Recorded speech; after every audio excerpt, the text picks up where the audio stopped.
Dinosaurs, जो रेंगने वाले जीवों के वंशज थे, लेकिन आकार में बहुत ही बड़े।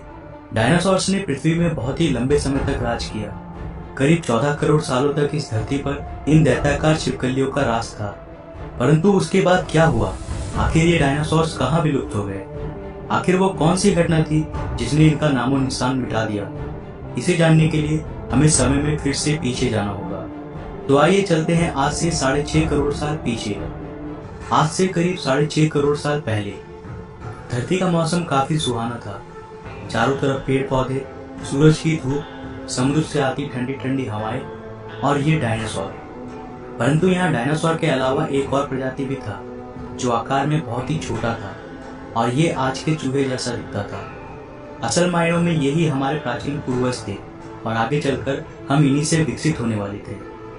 ये थे मैमल्स, यानी स्तनधारी जीव। आपकी जानकारी के लिए मैं बता दूं कि डायनासोर्स अंडे देते थे, लेकिन मैमल्स अंडे नहीं देते हैं। हम इंसान भी एक मैमल हैं। उस वक्त ये मैमल्स डायनासोर्स के डर से जमीन के अंदर बिलों में छुपकर रहते थे और इनकी यही खासियत इनके लिए वरदान बनने वाला था। जब ये सारे जीव आराम से धरती में अपना जीवन बिता रहे थे, उस वक्त एक 10 किलोमीटर के डायमीटर वाला एक एस्टेरॉइड सीधे धरती की ओर बढ़ रहा था। धरती के ग्रेविटेशनल फील्ड में घुसते ही इसका रफ्तार एकाएक और तेज हो गया। प्रत्येक सेकंड के साथ साथ ये धरती के करीब और करीब बढ़ता जा रहा था। करीब 70,000 किलोमीटर प्रति घंटे के रफ्तार से ये धरती के वायुमंडल में प्रवेश करता है। धरती के वायुमंडल में घुसते ही घर्षण की वजह से ये एक आग के गोले में बदल गया। इसकी चमक इतनी अधिक थी कि इसके 800 किलोमीटर के रेडियस में आने वाले सभी जीव पूरी तरह से अंधे हो चुके थे। ये जीव इसे देख नहीं पा रहे थे, लेकिन वो इसे महसूस कर सकते थे। एस्टेरॉइड जमीन से टकराता है और एक बहुत ही भयंकर विस्फोट होता है। ये विस्फोट इतना शक्तिशाली था कि इसके टकराते ही पृथ्वी की लाखों मीट्रिक टन धातु अंतरिक्ष में चला गया। विस्फोट वाली जगह पर एक 180 किलोमीटर चौड़ा और 20 किलोमीटर गहरा गड्ढा बन गया। इस गड्ढे का सारा मैटर आसमान में धूल के एक बड़े बादल का निर्माण किया। इतने बड़े टक्कर की वजह से भूकंप की तरंगें धरती के क्रस्ट में कई किलोमीटर दूर तक चली गई। इस वजह से समुद्र में विशालकाय लहरों का निर्माण हुआ और एक के बाद एक सुनामी की लहरें चारों तरफ बढ़ने लगी। धरती के महाविनाश की प्रक्रिया का आरंभ हो चुका था। इस विस्फोट में रेडिएशन की मात्रा इतनी बढ़ गई कि इसके 800 किलोमीटर के दायरे में आने वाले सभी जीव जलकर पूरी तरह से राख बन गए। पादपों के अंदर मौजूद सारा जल इस गर्मी के कारण भाप में बदल गया। इस महाविनाश में उड़ने वाले जीव इन जमीनी खतरों से बच गए थे, लेकिन ये तो बस महाप्रलय की शुरुआत थी। विस्फोट की वजह से जो लाखों मीट्रिक टन धूल और पत्थर अंतरिक्ष में गया था, ठीक 40 मिनट बाद वो आग के गोले के रूप में धरती पर बरसने लगे। साथ ही धूल का एक बहुत बड़ा तूफान 20,000 किलोमीटर प्रति घंटे की रफ्तार से मौत लेकर आ रहा था। ये धूल के बादल कई किलोमीटर मोटे थे, जिसकी वजह से धरती पर सूरज की रोशनी का पहुंच पाना असंभव हो गया था। कई सालों तक धरती पर सूरज की रोशनी पहुंच ही नहीं पाई और इसके परिणाम स्वरूप धरती पर पेड़ पौधों की लगभग सारी आबादी खत्म हो गई थी।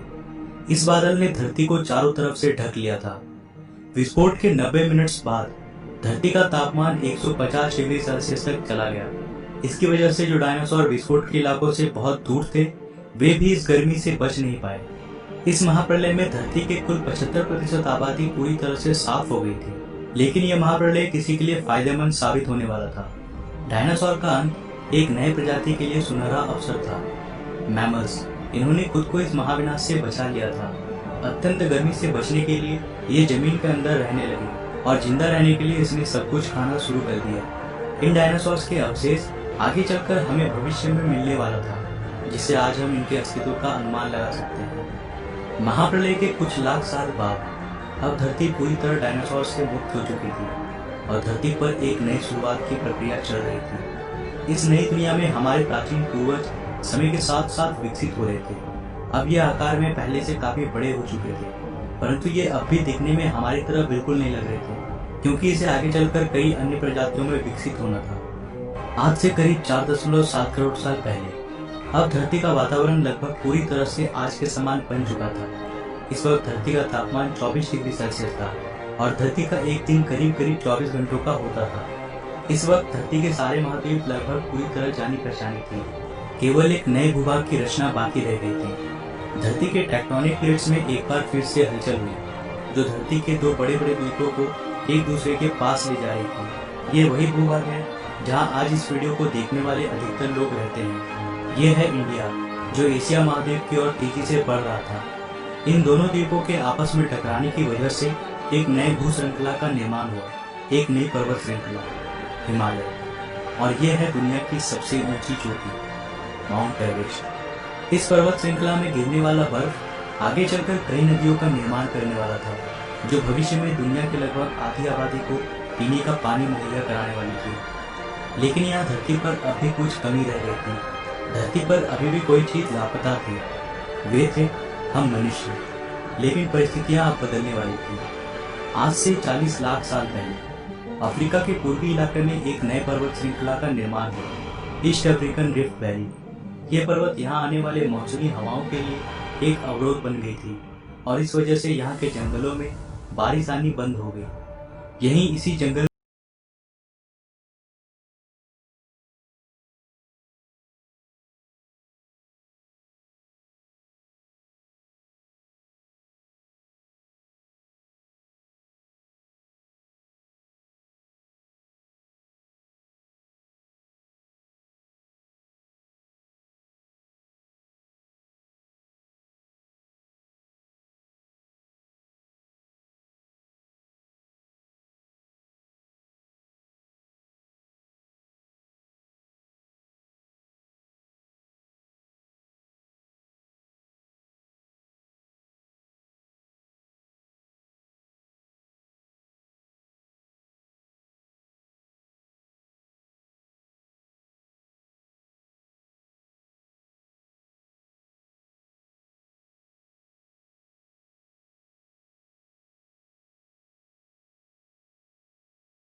आज हम काफी विकसित और आधुनिक बन चुके हैं। आज हम अपने आसपास घटने वाली घटनाओं को पूरी तरह समझ सकते हैं।